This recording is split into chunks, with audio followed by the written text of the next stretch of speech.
नमस्कार दोस्तों, मैं एडवोकेट दीपक सिंह आप सबका स्वागत करता हूं अपने YouTube channel Deepak Singh SCBA में। आज का वीडियो उन परिवारों के लिए बहुत इंपॉर्टेंट है जिनके खिलाफ पॉक्सो एक्ट में FIR दर्ज है और बेल लेने में दिक्कत आ रही है। इस वीडियो में आपको वो प्रैक्टिकल स्टेप्स बताऊंगा हम कोर्ट में डेली अप्लाई करते हैं जिनकी वजह से बेल मिलती है फास्ट और इफेक्टिवली। पॉक्सो का नाम आते ही पुलिस तुरंत अरेस्ट कर लेती है। सेक्शन 4, सेक्शन 6, 7, सेक्शन 8, 10 एक्यूज को जेल से बाहर आना मुश्किल हो जाता है। पुलिस एक तरफ एक स्टोरी सुनकर FIR लिख देती है, मेडिकल एविडेंस जीरो होते हैं, चाइल्ड विटनेस के स्टेटमेंट पर ही पूरा केस बना दिया जाता है, फैमिली पर सोशल प्रेशर पड़ता है, सेशंस कोर्ट बेल रिजेक्ट कर देते हैं, हाई कोर्ट में भी ग्रेविटी ऑफ ऑफेंस के नाम पर डिले होता है और बेल मिलना मुश्किल हो जाता है। क्लाइंट को लगता है पॉक्सो में बेल मिल ही नहीं सकती, जबकि सच तो ये है कि पॉक्सो में बेल मिलती है और रेगुलर मिलती है, यानी कि परमानेंट। बस यही स्ट्रेटजी चाहिए कि किस तरह से मिलेगी। तो लीगल रेमेडी में आज इसके बारे में बताना चाहूँगा आपको। सबसे पहले रेमेडी का स्ट्रक्चर समझते हैं। बेल अंडर सेक्शन 493 CRPC में या 480, 482 भारतीय नागरिक सुरक्षा संहिता में पॉक्सो केसेस में मिलती है।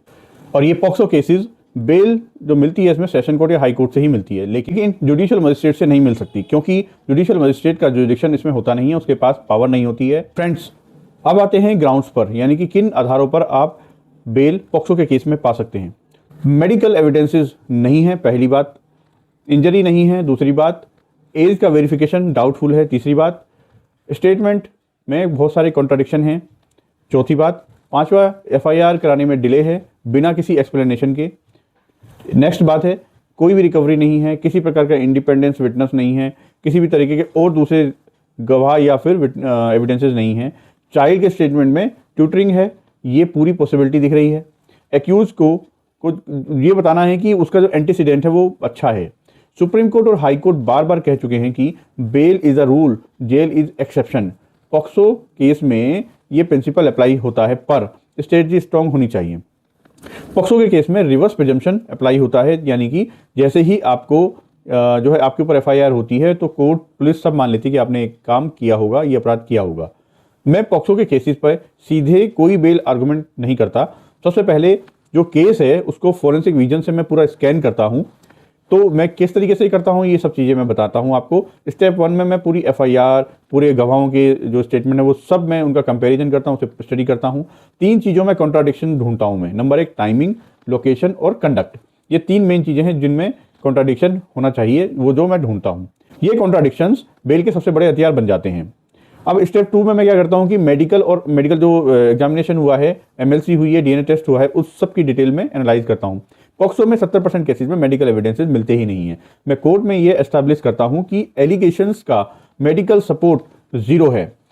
तीसरे स्टेप में मेरा काम जो होता है वो एज को वेरीफाई करना होता है, या वेरिफिकेशन सही क्या है, किस आधार पे हुआ है। बहुत केसेस में स्कूल सर्टिफिकेट वर्सेस आधार कार्ड मिसमैच होता है। इसके अलावा ओसिफिकेशन टेस्ट है, वो नहीं किया जाता। मैं कोर्ट में एज प्रूफ का लीगल स्टैंडर्ड हाईलाइट करता हूं। जुवेनाइल जो जस्टिस लॉ है उसके वेरियस सेक्शंस में बताया गया है। उसके बाद मैं अगले चौथे स्टेप में FIR की स्टडी करता हूं कि क्या डिले हुई है, कोई एक्सप्लेनेशन है उसमें या नहीं दिया है। हाई कोर्ट यही एक पॉइंट बेल पर जो है मानता है और तभी बेल देता है। मैं डिले को टाइमलाइन एक चार्ट बनाकर उसको उस तरीके से जो है एक्सप्लेन करता हूं जज साहब के सामने। 5वें स्टेप में जब हम अपनी बेल आर्गुमेंट करते हैं बेल पर अपने क्लाइंट के लिए, तो सबसे ज़्यादा एक बात बार बार रिपीट की जाती है पुलिस के द्वारा, IU के द्वारा, PP साहब के द्वारा, कि इस बेल को देने के बाद ये बेल का मिसयूज़ होगा और वो है एक्यूज विक्टिम को परेशान करेगा।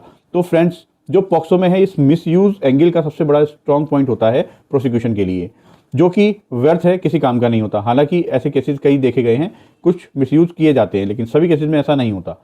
अब मैं आपको एक एक्चुअल कोर्ट केस के बारे में एक सिंप्लीफाइड वर्जन में मैं आपको बताता हूं कि एक रिसेंट केस मैंने किया जिसमें अपने क्लाइंट को बेल दिलवाई। बहुत ही कॉम्प्लिकेटेड केस था, बट फिर भी उसमें बेल मिल गई। दिल्ली के सेशन कोर्ट में एक FIR दर्ज हुई पॉक्सो सेक्शन 4 और 6 में। एलिगेशंस मीडिया स्टाइल में बहुत सीरियस लग रहे थे, बहुत ज़्यादा। बट जब मैंने फाइल को स्टडी किया तो उसमें मेडिकल रिपोर्ट में कोई इंजरी नहीं पाई गई, ना इंटरनल इंजरी ना एक्सटर्नल इंजरी। इसके अलावा FIR में 3 घंटे का डिले था बिना किसी एक्सप्लेनेशन के कि 3 घंटे कैसे हुए। इसके अलावा जो स्टेटमेंट थे विक्टिम के जज साहब के सामने, वो डेट और टाइम गलत था। चाइल्ड के स्टेटमेंट यानी कि विक्टिम की स्टेटमेंट में मदर ने रिपीटेडली अपना इन्वॉल्वमेंट दिखाया और बार बार जो है एक ही चीज़ को रिपीट किया और ये ट्यूटरिंग की तरफ इशारा कर रहा था। एक्यूज का कोई क्रिमिनल रिकॉर्ड था ही नहीं, ये भी बहुत महत्वपूर्ण बात थी। फैमिली पहले से कंप्लेनेंट से प्रॉपर्टी डिस्प्यूट में थी, ये नया जो है एंगल सामने आ रहा था। मैंने यही पॉइंट्स कोर्ट में सामने रखे। कोर्ट ने सारी चीज़ों को कोर्ट के अंदर एब्जॉर्व किया गया कि प्राइमा फेसी इंग्रेडिएंट जो हैं वो डाउटफुल हैं और इन्वेस्टिगेशन कंप्लीट है। एक्यूज को रिक्वायर्ड ही नहीं है कस्टोडियल इंटरोगेशन की और बेल जो ग्रांट होनी चाहिए, इसलिए ये बेल ग्रांट हुई। इसमें बहुत सारे एंगल थे जो एक्सप्लेन करना यहाँ पॉसिबल नहीं है, लेकिन मैं आपको एक जजमेंट बताता हूँ जो सुप्रीम कोर्ट ने दिया था, जो मैंने अपने सपोर्ट में लगाया था। जहाँ मेडिकल एविडेंसेस एब्सेंट हों और स्टेटमेंट कॉन्ट्राडिक्टरी हों, वहाँ पे बेल मिलती है, उस जजमेंट में कहा गया था। अब मैं इस पर्टिकुलर पॉक्सो के केसेस में रेगुलर प्रैक्टिस करता हूँ दिल्ली, उत्तराखंड, हिमाचल प्रदेश, और मैं पॉक्सो की जो केस की जो स्ट्रक्चर है उसकी इन्वेस्टिगेशन अपने अलग एंगल से करता हूँ। तो मेरा जो पैटर्न है वो अलग है। आईओ की गलती, मेडिकल लूपहोल्स और बहुत सारे सारे लूपहोल्स उन पर नज़र डालता हूँ, तब जाकर फाइनली मैं जो है कम से कम टाइम में बेल दिलाता हूँ।